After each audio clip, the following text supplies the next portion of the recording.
ঝড় বৃষ্টির সময় বিদ্যুতের খুঁটি ভেঙে একটি চলন্ত অটোরিকশার উপর পড়ে এক শিক্ষিকার মৃত্যু হয়েছে।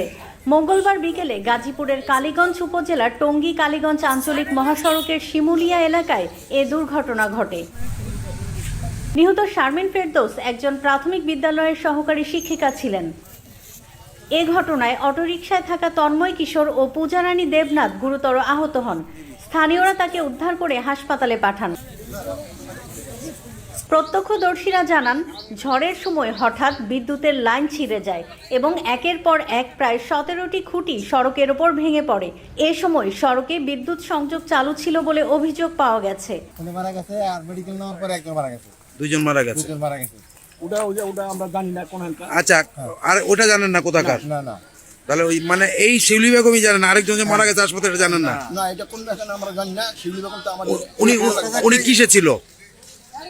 না, উনি না, যে মারা গেছে শিউলি বেগম সে পড়ে গেছে, সে দৌড় দিছিল।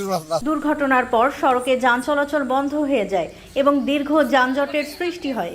পরে পুলিশ, ফায়ার সার্ভিস ও বিদ্যুৎ বিভাগের কর্মীরা ঘটনাস্থলে পৌঁছে পরিস্থিতি নিয়ন্ত্রণে আনে।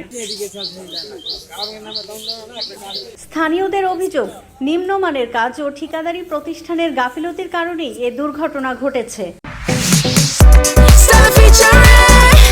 Next level, well done. Side by side fridge.